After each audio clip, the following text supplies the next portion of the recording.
And welcome back to today's Who Would Win. Today's Who Would Win comes to us from The Imposter Is Just Us, who asked the question, who would in a fight between the Piranhaconda and Razortooth from each of their respective franchises? Both are genetic experiments. One I know, with the Piranhaconda, I know for a fact is like them trying to splice obviously an anaconda and a piranha. Razortooth, I'll be honest, I was not even familiar with that particular sci-fi original movie. But I'm even less familiar. I mean, they say it's basically just genetically modified to be amphibious. It's a massive eel that goes on a murderous rampage in the Florida Everglades. That's basically it. Now, that being said, it does seem to have traits of an anglerfish along with that of a standard eel. It has powerful muscles, sharp teeth, and was about 50 feet long. It was ultimately defeated, though, when it was blown up, which seems to be the common theme to kill a lot of these sci-fi original creatures, is, the way you blow them up. The Piranhaconda, let's see, there it's Piranhaconda, boop, boopy doop. Let's see, and where's my info on the Piranhaconda? 1 second here. Come on, I don't want just the movie, I want the monster. Monster. There we go. Oh. So the monster. There we go. Piranhaconda monster. Okay. Monster movie wiki. Thank you. So the Piranhaconda was again a giant genetically altered genetically altered creature with the body of an anaconda and the head of a piranha, which means it had the extreme crushing force of an anaconda. It was also extremely fast, surprisingly. Of an anaconda, and the bite force and razor sharp teeth of a piranha, which even a small piranha's teeth can cut through your skin like it's nothing. Now you amplify the size of those and you get some that will just rip you apart. The Piranhaconda is also depicted to be about 60 to 70 feet in length. So, in a fight, and how do they end up killing these? Let's find out. One moment.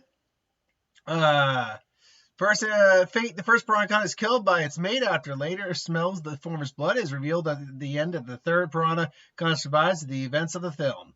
One's killed by its mate. Anyway, so who wins in a fight with these guys? Well, unfortunately, based on equipment and based on the fact that one can be blown up and the other most likely can also be blown up, we really don't have a great gauge of how durable they are compared to each other. We do at least have biology to go at, though. Both these guys have very large, powerful muscles, very large, powerful teeth. But the Piranhaconda's skin is covered in scales, which does give it a slight grade higher of durability. And I mean like slight. Like we're talking about like grade 100 versus grade 0.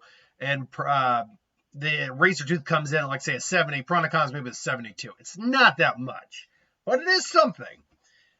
Add on to the fact that if we're talking about damage, we're talking about just sheer physicality, the Piranhaconda's got Razortooth beat. It's at minimum 10 feet longer, maximum 20 feet longer. And those are not small increments.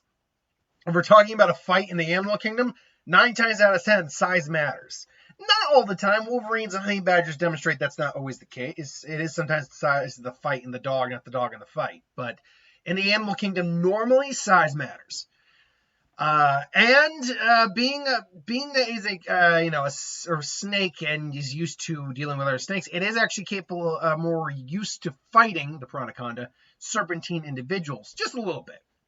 As the mate ended up killing its other mate in the movie. But the big factor to me in a fight like this would be their actual weaponry, their teeth. And it comes down to the style of their teeth. We look at the Razortooth right there. It has very long, piercing teeth. Can do a lot of damage. But in theory, let's shrink these animals down to maybe the size of a foot. Let's shrink them down to about a foot. If that thing bites me, latches on, okay, as long as I can just kind of squeeze its mouth off. That thing's designed for gripping. Yeah, it could be also having some shredding capabilities, but it's designed for gripping, holding on, and not letting go, and then maybe just crushing and then snapping someone in half. So that thing bites onto me. It's gonna hurt, but I can just kind of, and I'll have puncture marks. I'll have to clean it up. That thing bites me.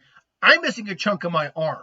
That's just straight out biology. Piranhas have some of the nastiest bites you could get. Now, fortunately, most piranha are very small.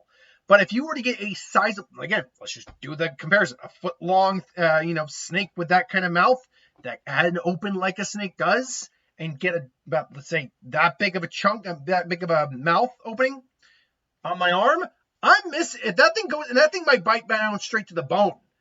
That thing could take a giant chunk out of my arm, and I would be in some serious shit. I mean, I could survive that, but that would not want to be missing a chunk of my arm like that. So it really just comes down to, even if the Razortooth gets the first bite in, it's not a lethal bite. Unless it somehow hits the head or the back of the neck or something like that, it's not a lethal bite. And you could make the, well, the Razortooth will get the first bite in. Well, the Piranhaconda could get the same first bite in also. And the fact is, the Piranhaconda is the larger combatant in the fight. So the chances of him hitting a lethal spot in the fight is actually slimmer because he's got more spots to bite. But if the Piranhaconda bites the Razortooth, it's just going to keep taking chunks out of the Razortooth. That's just the way that's going down.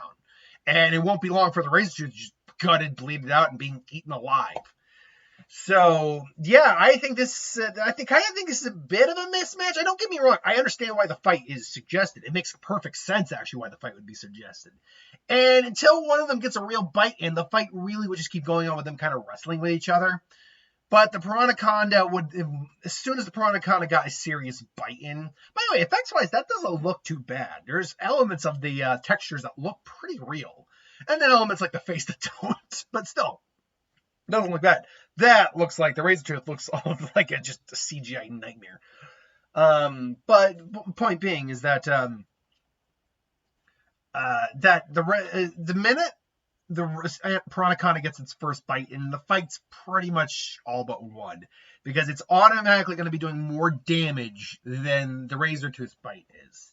Even if he's only biting off like the lower end of the Razortooth, who can still maybe keep on moving for a bit, he's still going to be bleeding out. He's not going to be surviving the fight, even if he somehow magically did win the fight.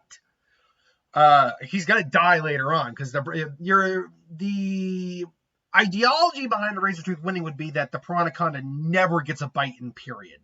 And that's just not going to happen.